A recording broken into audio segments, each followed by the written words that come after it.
The night air in Chicago carried a warning that Olivia Jenkins couldn't decipher, but her daughter Penny somehow could. Their evening at Tavola d'Oro started as a rare splurge, the prestigious Italian restaurant far beyond what a single mom waitressing across town could afford.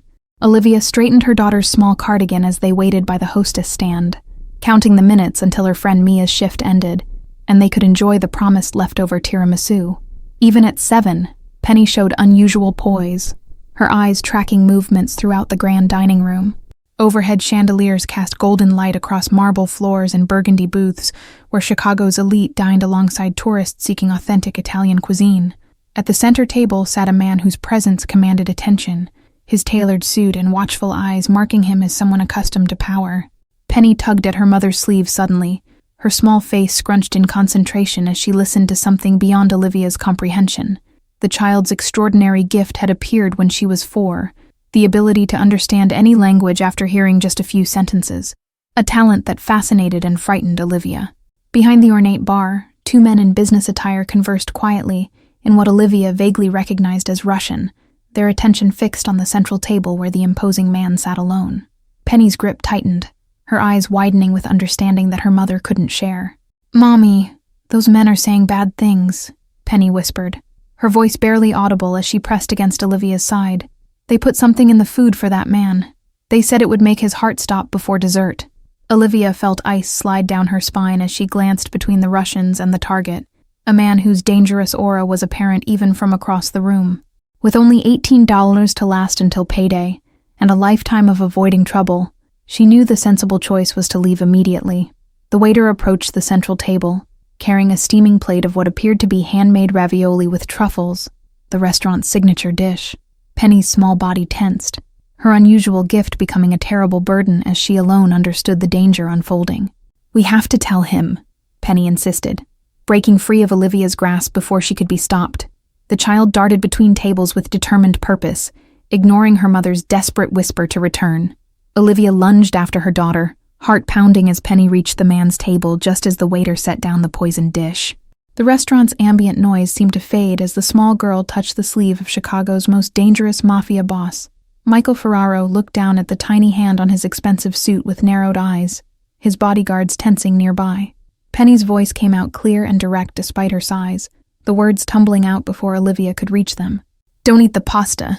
The men at the bar put something in it to make you die," Penny announced, pointing toward the Russians who were now watching with poorly concealed alarm.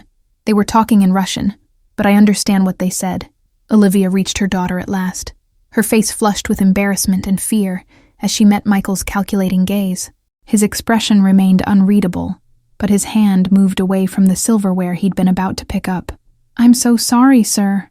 My daughter has an active imagination," Olivia stammered, fighting to keep her voice steady as she felt the weight of multiple stares from around the restaurant. The Russians were already standing, their hands moving subtly toward inner pockets. Michael Ferraro's eyes never left Olivia's face as he quietly instructed his bodyguard to taste the pasta, the command barely audible. The large man hesitated only briefly before taking a small bite, his loyalty greater than his self-preservation. 30 seconds of tense silence passed before the bodyguard's face contorted in pain, his hand clutching at his throat as he collapsed to one knee. Michael Ferraro's expression hardened into something terrible as he rose smoothly to his feet, his movements deceptively calm. "Both of you, come with me now," he commanded Olivia and Penny, his voice brooking no argument as chaos erupted throughout the restaurant. The Russians were already moving toward the exit, hands no longer concealed but gripping weapons. Olivia clutched Penny to her side, torn between the danger approaching from the bar and the known threat of Michael Ferraro, a man whose criminal empire ruled Chicago's West Side. Her daughter's gift had just made them witnesses to an assassination attempt against the most dangerous man in the city. "Back door," Michael directed, gripping Olivia's elbow firmly as he guided them through the kitchen, his other hand holding a phone to his ear with rapid-fire instructions. The kitchen staff flattened themselves against stainless steel counters, eyes averted from the mafia boss in their midst. A sleek black SUV waited in the alley, its engine running as Michael ushered them inside before sliding in beside them. Olivia pulled Penny onto her lap, her arms wrapped protectively around her daughter, as the vehicle accelerated into Chicago's evening traffic. "How did she know?" Michael demanded once they were moving, His attention focused on Penny with an intensity that made Olivia's protective instincts flare. "No one at that bar was speaking English. I would have noticed," Penny answered before Olivia could formulate a response, her voice small but certain in the tense confines of the vehicle. "I can understand all languages after I hear them a little bit. It's been that way since I was 4. Michael's skeptical expression softened marginally as he studied the child, recognition dawning that he owed his life to her unusual ability. He directed his driver toward Chicago's Gold Coast with a curt instruction, his attention never leaving the unlikely pair who had disrupted an otherwise ordinary assassination. "The men said the poison was special, made in Moscow to leave no trace," Penny continued, her recall disturbingly precise for a 7-year-old. "They said someone named Nikolai paid them a lot of money to make sure you never left that restaurant." Olivia felt the blood drain from her face as her daughter casually revealed intelligence that could get them both killed. Michael's features remained composed, but his knuckles whitened where he gripped his phone, the only visible sign of his rage. "We don't want any part of this," Olivia stated firmly, finding her voice at last as the gravity of their situation became clear. "Just drop us off at the next corner, and we'll forget everything we saw tonight." Michael Ferraro's laugh held no humor as he tucked his phone away, his eyes meeting Olivia's with something approaching respect. "2 Russian hitmen just watched your daughter save my life. Forgetting isn't an option anymore." The SUV turned onto Lakeshore Drive, the glittering lights of downtown Chicago reflecting off the dark water beyond. Penny had fallen silent, her small body growing heavy with exhaustion against Olivia's chest as the adrenaline began to fade. Michael studied them both, his decision apparently made as he gave the driver a new address. "You're coming to my penthouse until I sort this out. You'll be safer there than anywhere else in Chicago tonight." Olivia wanted to protest, but the reality of their situation silenced her objections. They were already involved in something far beyond her experience, with no clear path back to the simple life they'd been living just an hour earlier. The penthouse occupied the entire top floor of one of Chicago's most exclusive high-rises, its floor-to-ceiling windows offering a panoramic view of the illuminated city and lake beyond. Olivia stood awkwardly in the marble foyer, Penny half asleep against her shoulder as Michael conferred with his security team. "There's a guest room down the hall where your daughter can rest," Michael informed her, his tone softened slightly as he observed Penny's drooping eyelids. "We need to talk, and she's had enough excitement for one night." Olivia followed his direction warily, taking in the minimalist luxury of the apartment, all clean lines and expensive materials that spoke of wealth without ostentation. The guest room contained a king-sized bed, where Penny immediately curled into a ball, asleep almost before Olivia pulled the blanket over her. Back in the living room, Michael had shed his suit jacket and stood by the window, a tumbler of amber liquid in one hand as he surveyed his domain below. He turned as Olivia approached, offering her a drink that she declined with a shake of her head. "My security team confirmed that the men from the restaurant were contract killers working for the Bratva, Russian mafia looking to expand their territory," Michael explained, watching her reaction carefully. "I need to know exactly what your daughter heard them say." Olivia sank onto the edge of a leather sofa, her waitress uniform incongruous against the expensive furniture. "Penny doesn't lie about what she hears. If she told you they mentioned someone named Nikolai, then that's what they said." Michael nodded slowly, accepting her assessment without further questioning. "What she did tonight saved my life, which means I'm in her debt, a position I rarely find myself in," he acknowledged, a hint of reluctant admiration coloring his words. "We don't want your debt or your gratitude," Olivia responded firmly, fighting to maintain her composure in the face of his intimidating presence. "We want our normal life back, one that doesn't involve assassins or mafia bosses." A small smile touched Michael's lips as he regarded her defiance with something approaching appreciation. "Normal ended the moment your daughter identified Russian hitmen in a public restaurant," he stated bluntly, setting his glass down on a marble side table. Olivia felt the truth of his words settle like a weight on her shoulders, the reality of their situation impossible to deny. Their modest apartment suddenly seemed terribly vulnerable, their routines exposed to dangers she hadn't considered until tonight. "I have people looking into the Russians' connections in Chicago," Michael continued, his tone shifting to business-like efficiency. "Until we know who sent them and how many others might be looking for you both, you'll stay here under my protection." The offer, or command, hung between them, Michael's expression making it clear he expected no argument. Olivia thought of their apartment with its flimsy locks and fire escape-accessible windows, knowing she had no real alternative to ensure Penny's safety. 1 week, she negotiated, summoning determination she didn't entirely feel. "We'll stay for 1 week while you sort this out, and then we go back to our lives with new identities if necessary." Michael studied her with renewed interest, as though seeing beyond the waitress uniform to the steel beneath. "1 week," he agreed with a slight nod, extending his hand to seal their arrangement like a business deal rather than the life-altering pact it represented. Olivia hesitated briefly before accepting his handshake, his palm warm and surprisingly calloused against hers. A strange current passed between them at the contact, something neither acknowledged but both distinctly felt, the first tenuous thread of connection forming between two people from entirely different worlds. "I should check on Penny," Olivia murmured, withdrawing her hand and stepping back from the unexpected intensity of the moment. Michael nodded his assent, turning back to the window as she retreated down the hallway, both of them aware that something fundamental had shifted in the space of a single evening. Morning light filtered through automated blinds, waking Olivia from a fitful sleep on the guest room's chaise lounge, where she'd kept watch over Penny. The events of the previous night felt surreal, until she recognized the luxurious surroundings of Michael Ferraro's penthouse. Penny stirred beneath silk sheets, her small face peaceful despite the danger that had enveloped them. Olivia checked her phone to find 17 missed calls from her landlord and supervisor, their normal life already unraveling in their absence. A soft knock at the door revealed not Michael, but a woman in a tailored suit who introduced herself simply as Diana, head of security. "Mr. Ferraro had to attend to urgent business, but requested you both join him for lunch at noon," she stated, her professional demeanor betraying nothing of her thoughts about the unusual guests. Olivia discovered the closet stocked with new clothing in her and Penny's sizes, a thoughtfulness that was both considerate and unsettling in its implication that Michael had extensive resources at his immediate disposal. The expensive jeans and cashmere sweater fit perfectly, raising questions about how he'd obtained her measurements overnight. Diana escorted them to a waiting town car at precisely 11:45, refusing to divulge their destination despite Olivia's increasingly frustrated questions. Penny, by contrast, seemed entirely at ease, watching Chicago's landscape transform from glittering skyscrapers to industrial zones with curious eyes. The car eventually stopped at an unassuming brick building with blacked-out windows, the only indication of its significance being the 4 men standing guard outside.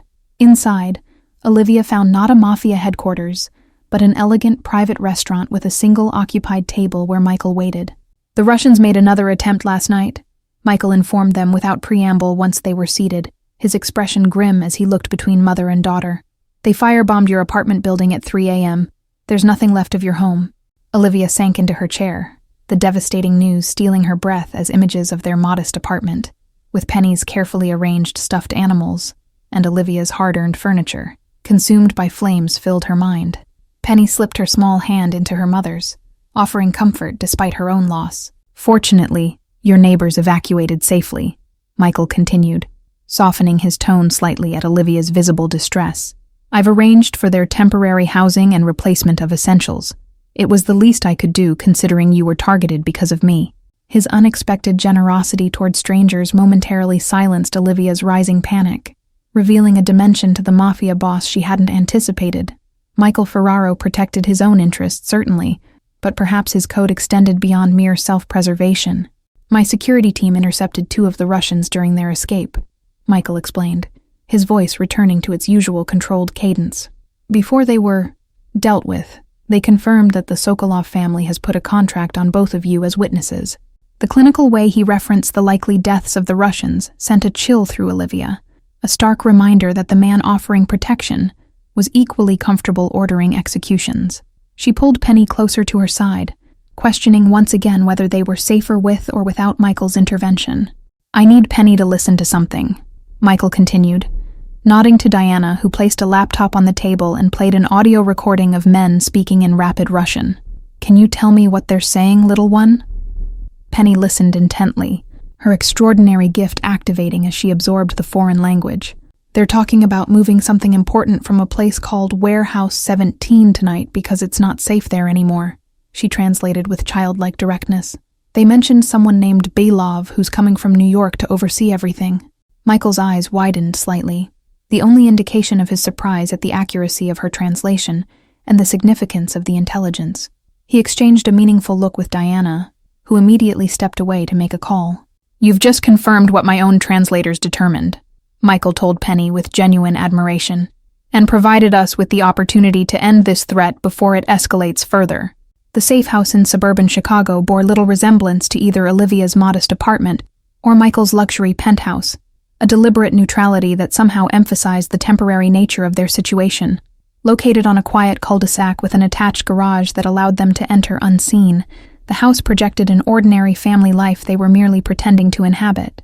Penny adapted to their new circumstances with the resilience of childhood, exploring the two-story home with curious interest, while Olivia struggled to process the seismic shifts in their reality.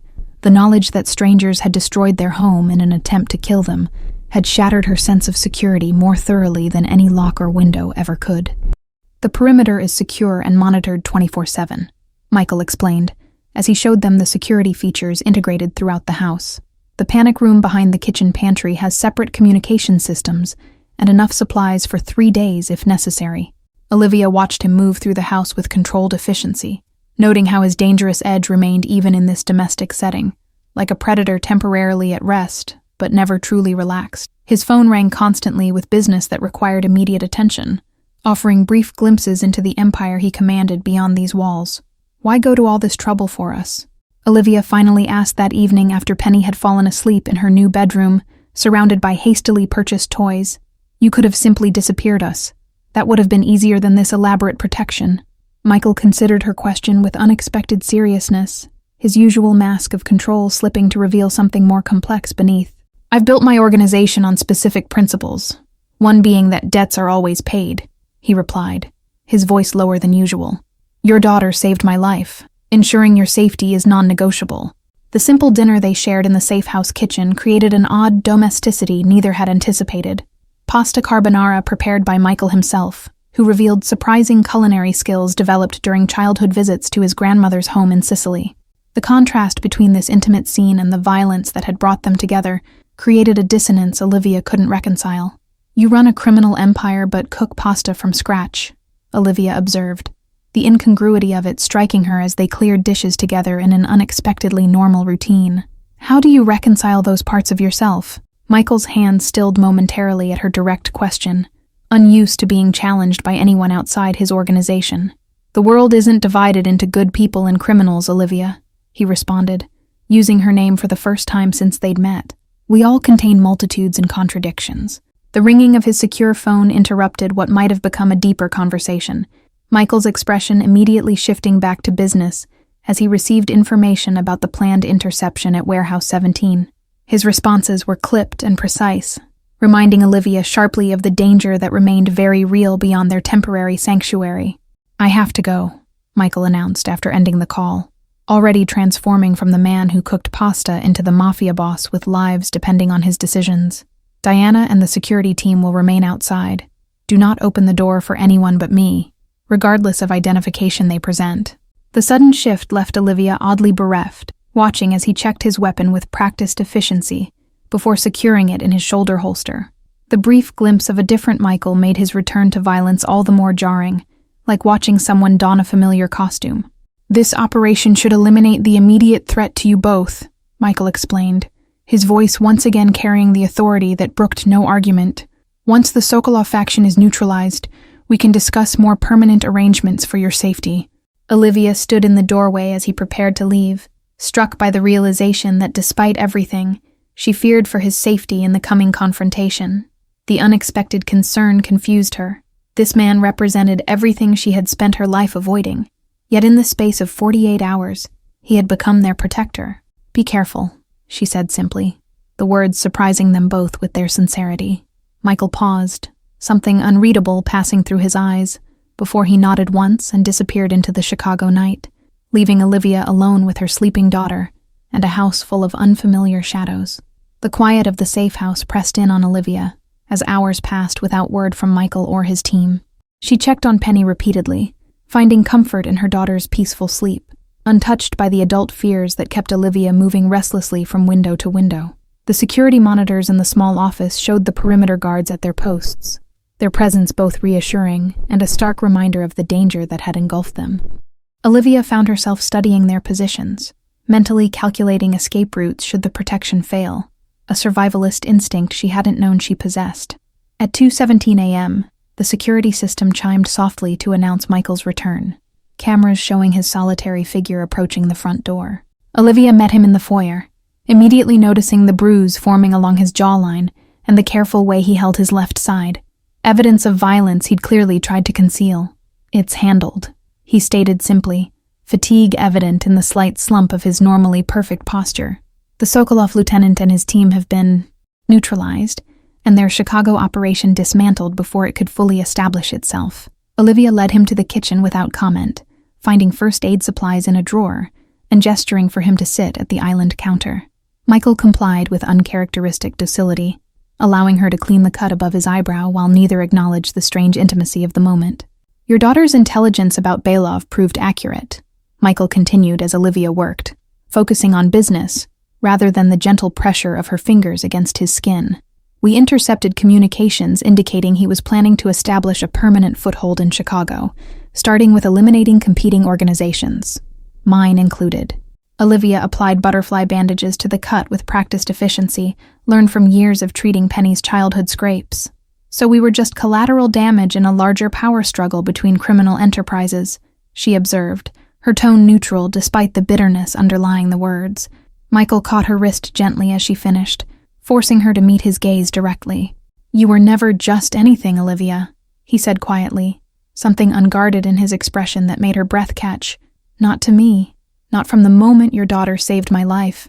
The moment stretched between them, charged with possibilities neither was prepared to acknowledge, until Olivia carefully withdrew her hand and stepped back to create necessary distance. Michael allowed the retreat, awareness of boundaries restored between them as quickly as it had momentarily dissolved.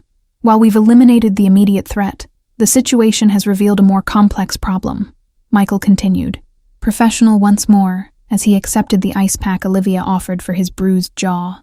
"The Sokolov family's interest in Chicago indicates a larger power struggle within the Russian organizations that won't end with tonight's operation." Olivia sank onto a stool across from him, the weight of his words settling heavily, as she realized their ordeal wasn't nearing conclusion, but merely entering a new phase. "What does that mean for us?" she asked directly, too exhausted for anything but blunt questions. Michael considered her for a long moment, weighing options and outcomes with the strategic thinking that had elevated him to his current position. "It means you can't return to your previous life," he finally stated, the truth harsh but necessary. "The Sokolovs will eventually send others. They can't afford to appear weak by leaving a contract unfulfilled." The reality Olivia had been avoiding crashed down around her.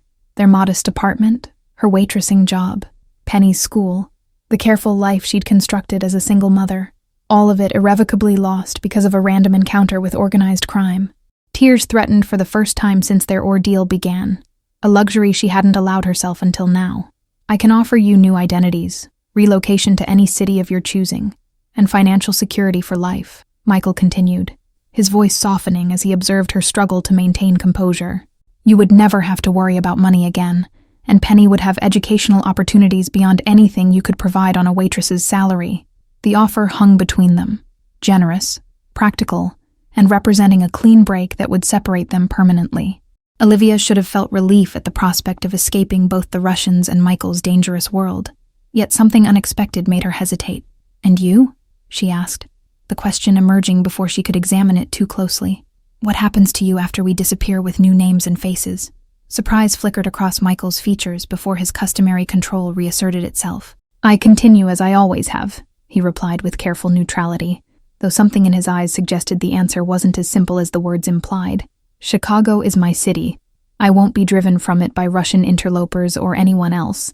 Days at the safe house fell into an unexpected rhythm as April brought warmer temperatures to Chicago, the temporary arrangement stretching beyond its original timeline.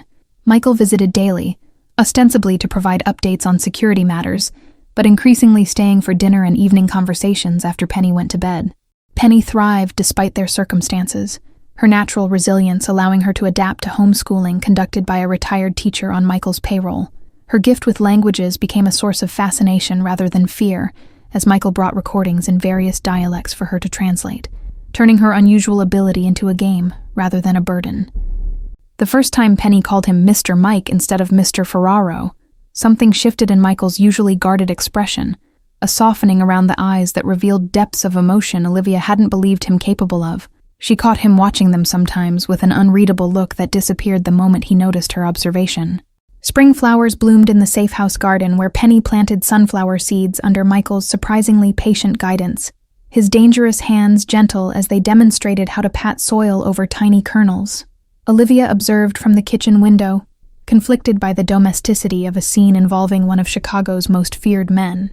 "He's not what I expected," Olivia admitted to Diana during one of their now regular coffee conversations, the female security chief having become something of a confidant in their isolated existence.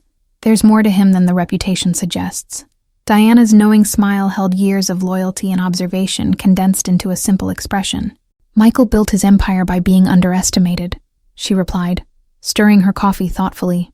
"But the man teaching your daughter about photosynthesis is closer to his true self than most people ever get to see." The boundaries between protection and something deeper blurred further when Michael arrived unexpectedly one evening, with a violin case that contained not weapons but an actual instrument. Penny's delight at receiving lessons from someone who played with surprising skill created yet another connection in their increasingly intertwined lives.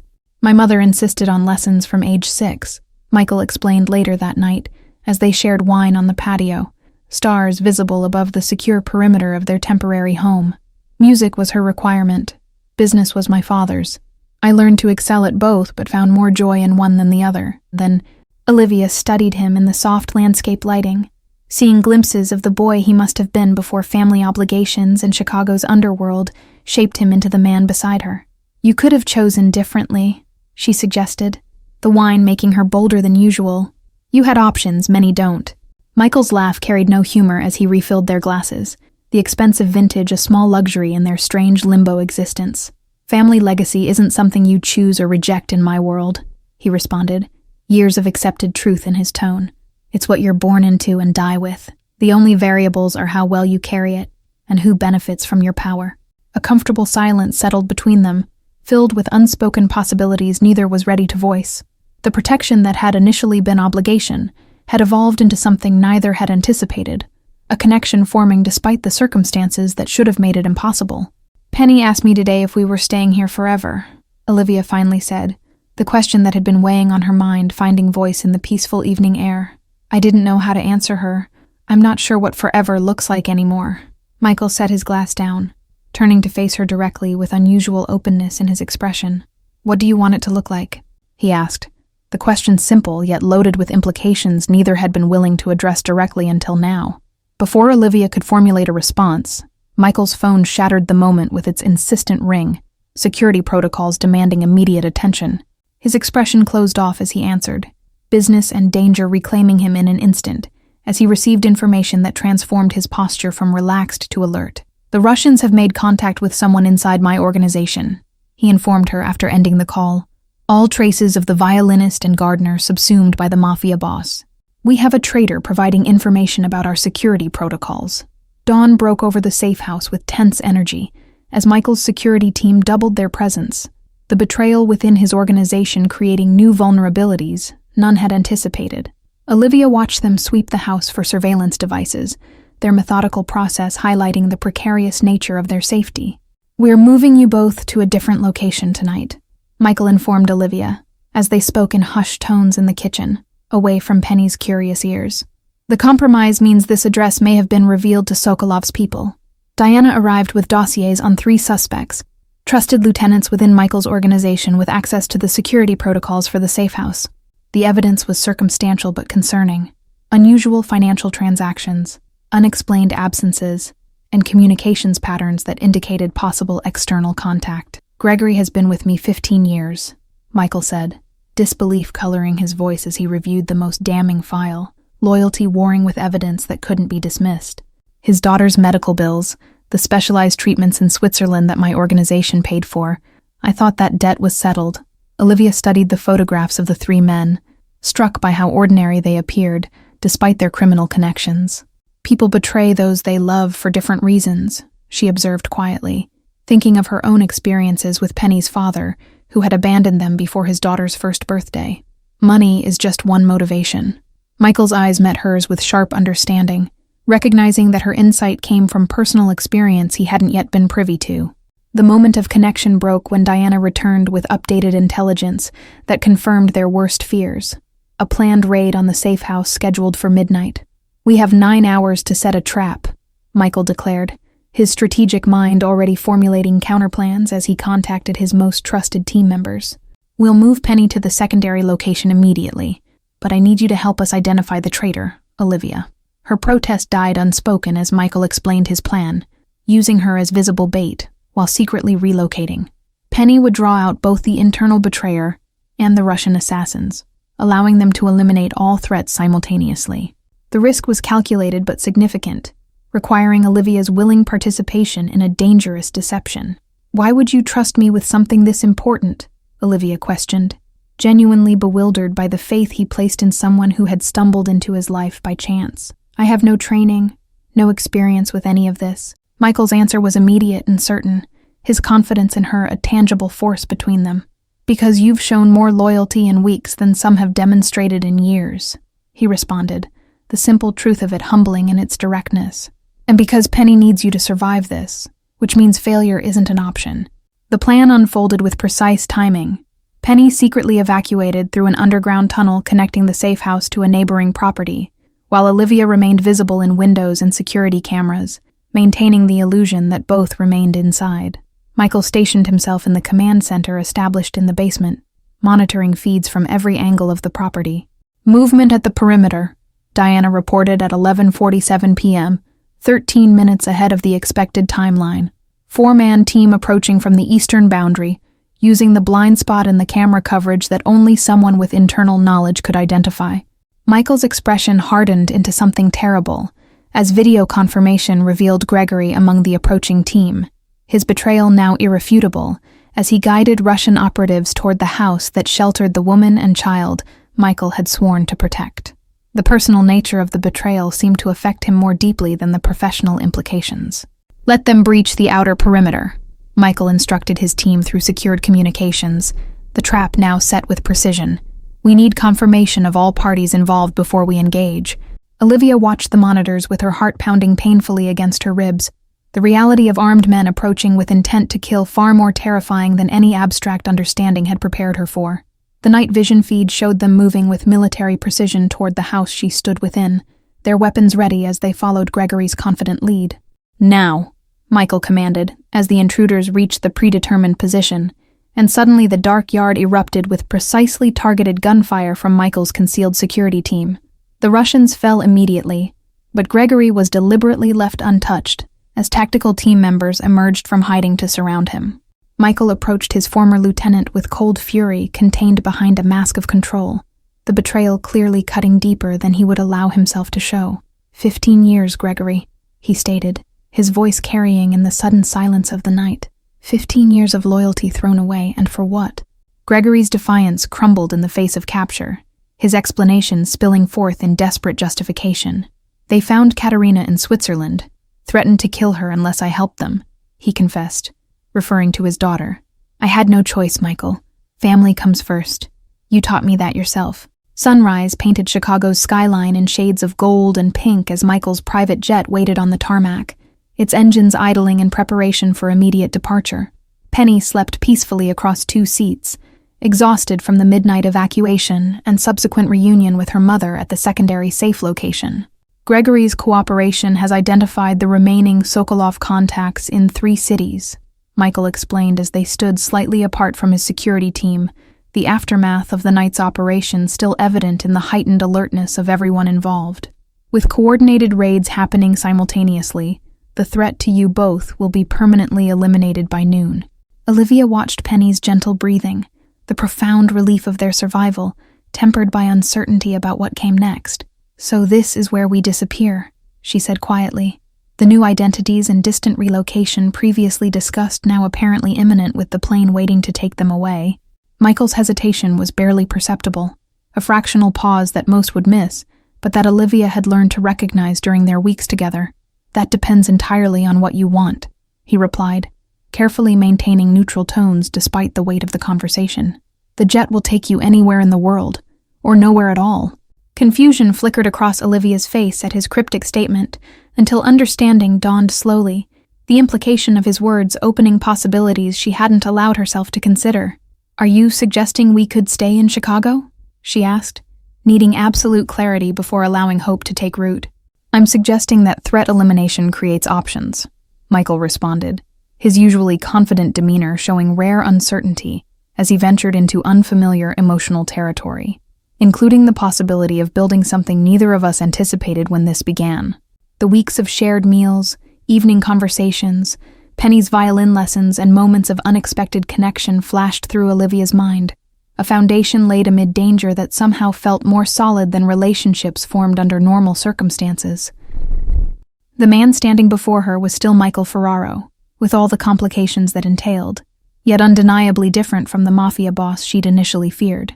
"My organization is evolving," Michael continued when she remained silent, his words carefully chosen. "The legitimate businesses now represent 70% of our holdings: restaurants, real estate, shipping, with plans to phase out the remaining operations over the next 2 years.